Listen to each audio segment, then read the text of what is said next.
Yo, what is going on, everybody? It is Grip and Rip Sports Cards back here with another video for you guys today. And in this video, we're going to be talking about it might not actually be the end for Panini after all. Some huge news today out of Panini's camp. We're going to talk about it, what it means for the future, and how Topps is involved. Of course, as you guys are well aware, the ongoing saga between Topps and Panini has seemingly hit a standstill, but today we got some pretty interesting news. So this is an interesting one. This is a very interesting one. Before getting out, thank you guys so much for joining me on this video. Can we get a minimum of 100 likes on today's video? Is that's the best way you can help me grow this channel is by hitting that like button. And speaking of growing the channel, we are doing a giveaway. We're giving away hobby packs of Series 2. All you got to do to enter is be publicly subscribed, like this video, turn on the post notifications for all the content on the channel, and last but certainly not least, leave a comment in the comment section on who your all-star representatives are on your favorite team. And I will pick the winner once we hit 7,000 subscribers. So there is that. And of course, Channel of the Month. I know it's October 1st, but didn't get around to it yet. We're going to do that tomorrow with a brand new winner. So shout out to Sports Card Ripping Teacher for one last time for Channel of the Month for the month of September. Go give him a subscribe in every single one of my videos I uploaded in September.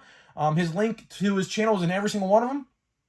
So go give him a subscribe. And if you want to win October, last chance to enter.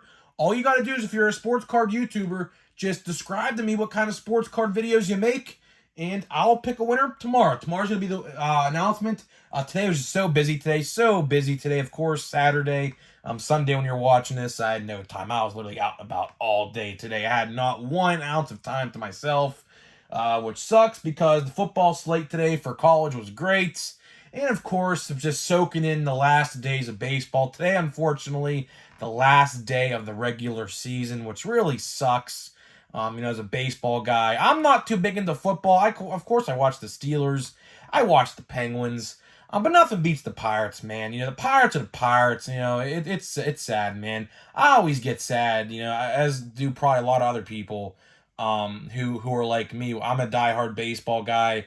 I will always be a diehard baseball guy. And the Pirates this year, man, brought me a lot of joy. Although, we didn't make the playoffs. We improved like 15, 16 games over last year. It is what it is, but it's sad to see it go, man. But hey, man, as soon as you know it, February's going to be back around, and baseball will be back. I'm talking about all the teams out there that may not made the playoffs. Now, if you made the playoffs, go get them and good luck. But for the people today who are seeing their team for the last time in 2023, just cherish it, man. Enjoy it. It's sad to see it go, but, we'll be back, man. We'll be back. Unfortunately, that's the thing with baseball and every sport. There's a downtime to everything, except WWE, of course, and I love the WWE.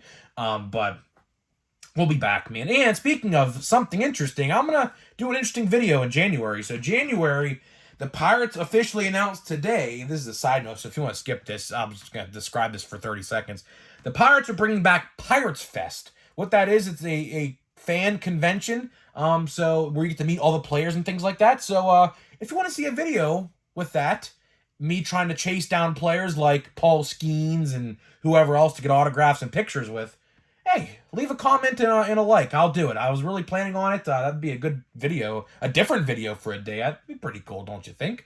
So we'll do that maybe. Maybe we'll do that. I probably will. Something different and something new. So, yeah, so let's do that. So let's get to the news. Let's get to the topic and the meat and potatoes of today's video. Sorry for the longer intro, but, sometimes it happens, man. What can I say, man? So, pretty interesting today. So my buddy Knoxville Rips sent me this today. And again, man, this weekend has been very interesting for Topps. So of course, if you're in the news and in the know, Topps announced a buyback program for the one-of-ones for Topps Chrome, or actually Bowman Chrome.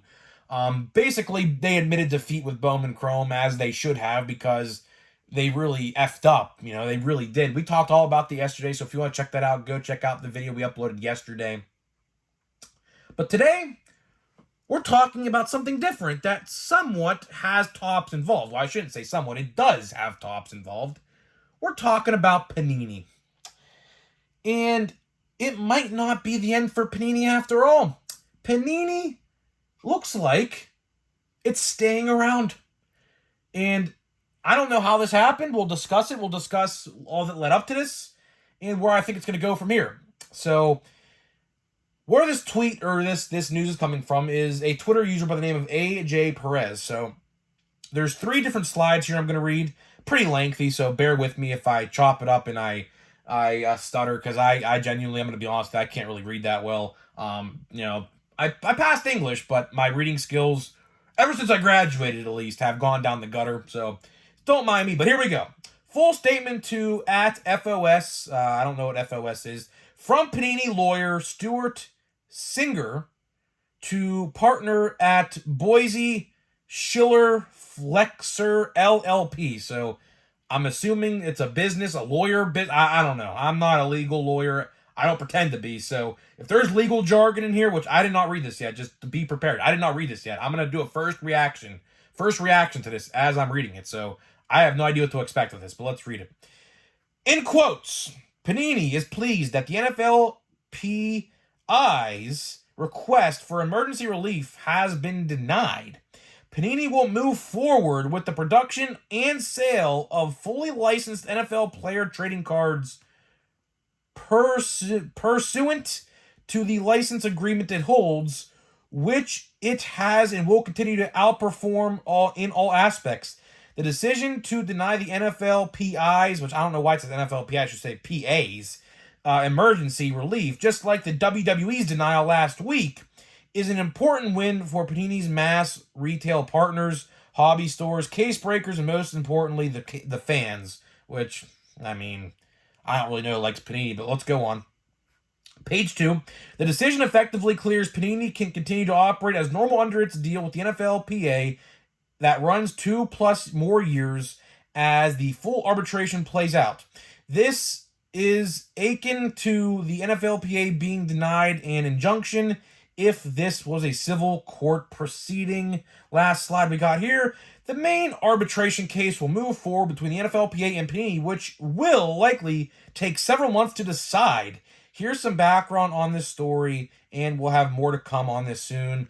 And he just, has a link to his article, I'm assuming, what this guy is. So, there we have it. So, the news today, this is really interesting. Let me go back to slide 1 here. Panini is going to be operating as usual. So, for now, I want to say for now, for all the people out there, including myself, who was hoping and praying that Topps is going to win the day on this one, we have to wait a little bit longer. So what is going on here? And like I said, I am not no lawyer by any stretch of the imagination, but I will try to describe the best of my ability to what this means. So, there was last week, I guess, with the WWE anyways, an emergency, I guess, hearing, an arbitration hearing of some sort. So if you don't know what arbitration means, let's use baseball terms for an example. We'll use baseball terms for an example. This is probably the best way for me to describe it. An arbitration hearing is when a player and the team are far off on a deal with money, and they go to a third party, an arbiter, to decide, basically a judge, to decide what the payment of that said player will be. And pretty much once the arbiter says it's final, you really can't go against the arbiter in that case. But just for reference of what an arbiter is and what arbitration is, baseball, that's the best I could describe because, of course, I am a very knowledgeable guy in baseball, so I could probably tell you it's probably very similar to this. So what happened was the NFLPI, I don't know what NFLPI is. I literally do not know what PI means. I mean, I know what pass interference is, but NFLPI, I thought maybe this is a typo. Does it mean NFLPA? I don't know. But either way, what I guess happened is the WWE, which again, I am very much into this because I am a huge WWE fan. I was hoping and praying that the WWE license went back to Topps, which still could happen, still very well could happen. So what I was getting with this was the NFL and the WWE both filed for emergency immediate arbitration hearings to get their cases settled in hopes to wipe Panini clean and say, you know what, we're done with you, Panini. Farewell, best of luck to you, right? That is what was trying to happen here. But it looks like the arbiters in these said cases denied Panini, or I should say not Panini, but denied the NFL and the WWE because it's not really a fair case. You know why? Something called breach of contract. An arbiter will never, most likely, unless Panini did something fishy, which again, we don't know about. We do not know yet what happened. We don't know the full story, which we will know the full story sooner rather than later. We'll get to that in a little bit. But for right now, the arbiters looking at these cases do not want to take them because of a breach of contract. A breach of contract is, we'll just describe the NFL situation here. They have 2.5 years left about on their contract with Panini before they go to Topps. And basically, they said, ha ha ha, F you, we're getting out of this contract right now, although we legally can't, but we're still going to do it anyways, and see you later, Panini. And of course, that didn't happen because the arbiter said, well, if you're trying to breach contract, that's not actually legal, which if they wanted to get out of it, they could sue Panini, or Panini could sue them, which we did cover maybe about 2 weeks ago, where we did read an article saying that Panini was planning on suing the NFL over breach of contract. So that was definitely in the works.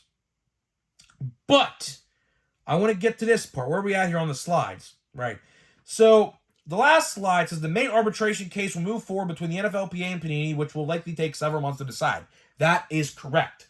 It will take several months to decide. Same thing goes for the Topps lawsuit and the Panini lawsuit. So if you guys are unaware, if you've been living under a rock, they sued each other. Panini and Topps both sued each other, right? For monopolization and trying to F over, I guess, Panini. I don't know. There's a lot going on. It's hard to explain just by like a little summary of it. I went full in depth with it when we heard about it for the first time. So the good news is, for all you people out there who are hoping that Topps gets the NFL and the WWE licenses, it looks like the main arbitration case is going to move forward, which is good, because there is hope that this will still happen. Now, since the first one got vehemently denied, I will say it's not looking good for the NFL or the WWE, because if the first one already got denied, the judge, the arbiter who's going to do the main case, as we see here, is probably going to see, well, your other one got denied as well as the WWE's got denied. So this case should be very easy to resolve in a win for Panini, which, again, I really don't want to happen. I mean, I'm sorry for you people who work at Panini, if anyone watches over there, which I don't think they do, because I don't even cover Panini products no more, because they don't even have active players to them, so why do I even bother? Prism came out, which, funny enough, I do want to mention this for a second. Funny enough, there has literally been only 2 Panini Baseball products this year, by the way. Donruss and Prism. That is it. I don't know what's going on with that. There should be other ones. There's usually one with like a guaranteed relic per blaster box. I forget the name of it. I think it's called Absolute, right? I believe. So like Select, Absolute, Chronicles. None of those have come out yet. I don't know if they're going to, or they've gotten canceled or what, but fun fact there, Panini Baseball has literally only released 2 sets this year in the whole span of the baseball season. I like to talk about Topps not being timely with their releases. Look at Panini. Panini got 2 releases. And people wonder why I don't cover Panini Baseball. Because there really isn't anything to talk about over there. There really's not. I think I covered the first set. I think I did cover Donruss Baseball. But after that, when it came to Prism Baseball, I said, hell no, I'm not covering that bullshit. Absolutely not. I'm not, so I didn't. But getting back to this, I don't know. I genuinely, like I said a couple minutes ago, I'm not a lawyer. I'm not going to pretend to be a lawyer. I'm not in law school. So again, I truly don't know what much of this means. But what we can take away from this, which is very important, I guess, to the story, is that the main arbitration case, or the first arbitration case for emergency, I guess, emergency ending, I guess that's what I put it, because what they did here is Topps, or I should say Panini, and the NFL and the WWE, they wanted to get rid of this contract ASAP. NFL and the WWE wanted far away from Panini. And what they did was they filed for an emergency arbitration case, and what has to happen is obviously it has to get accepted first, which clearly, as you can tell, it did not. The arbitration case did not get accepted. So what does that mean? Well, for now, Panini can operate as functional. But there is still a very, very, very big cloud looming in the main arbitration case. See, these two arbitration cases are different, right? They're for the same thing, but there's two different ones, because this one, they wanted to get it done like right now. And in order for that to get done like right now, it had to be like pretty bad. So I don't know what's going on behind the scenes. Like I said a couple minutes ago, I don't know the full story. What the NFLPA knows, and what the WWE knows, and what the Panini themselves know, we don't know. What goes on behind closed doors over there is behind closed doors. We can't know, or we will not know what goes on over there, because we don't know. So something may have happened behind closed doors, maybe a money agreement. It's always typically money. It's always usually, that's what the nail in the coffin usually is for stuff like this. It's always money typically. So it may have been money that did this. It may have been just a disagreement. It may have been a contract extension negotiation that they didn't want to do, and maybe Panini lowballed them and then said, NFL said, all right, screw you, we're going to Topps if you lowball us. Something like that. I don't know. I truly don't know. Like I said, we'll never know probably, because behind closed doors, unless it's made public, which I will say, Panini has made a lot of stuff public, with the top stuff anyways. So maybe we will get some pretty juicy information here sooner rather than later about this case and these two cases in the WWE and the NFL. I don't know. But to wrap this video up, and like I said, thank you guys so much for watching. I appreciate all of you guys who tune in.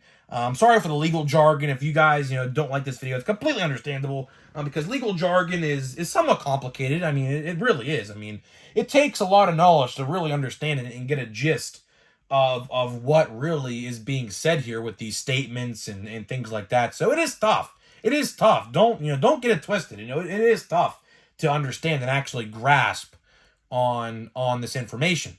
But to wrap this video up, looks like Panini has a small win. It looks like Panini had a small win today for now.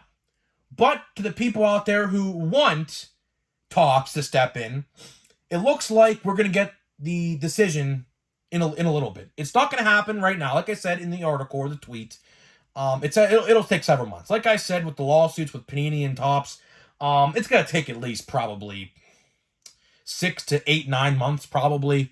They're going to, each side is going to have their own lawyers, gather all the information and then present it to a court. And then they're going to go back and forth, back and forth, back and forth. And then the judge will ultimately come to a decision. This isn't a jury case, so there's no jury involved, nothing like that. It'll be the judge who finally makes the decision on this stuff. It could go to Supreme Court. I don't know. Would this ever go to the Supreme Court? I don't know. The Supreme Court, if you guys are unaware of how that works, they pick and choose cases as well. I don't know. Would they waste their time on something like this? They might. There was just a video game case for video game companies that I believe went to the Supreme Court 3 months ago. So maybe, very, very similar situations, except one's with video games, one with cards. But you never know. You truly never know. So you never know. But thank you guys so much for watching. We're gonna open a pack of Heritage, man. I have 8 packs or so of this left from April or May, whenever this stuff came out. So let's get to it, man. We have nothing else to open. Let's get it done, man. Last pack of the regular season. Nelson Cruz. Max, MVP, Ronald Acuna. We got Max Fried. We got Logan Gilbert. We got David Hensley. We got Nestor Cortez. We got a Max Stassi. Corey Kluber. And the last card of the regular season is Gleyber Torres. So, not a bad pack there, I guess. I don't know. I'm not really a big fan of Heritage.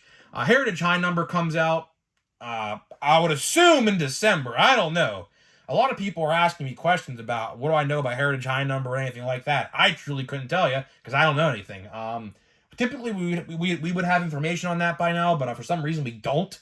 So just stay tuned, I guess, to that. We'll have to figure it out and wait and see what happens there. But getting back to Panini and Topps and the NFL and the WWE, let me know what you think about this, guys. Very, very interesting stuff. Don't know what happens. I will have to wait and see. Long way to go. Long legal proceeding way to go until this actually comes to a formal conclusion. So, guys, let me know what you think, and I'll see you guys in the next video.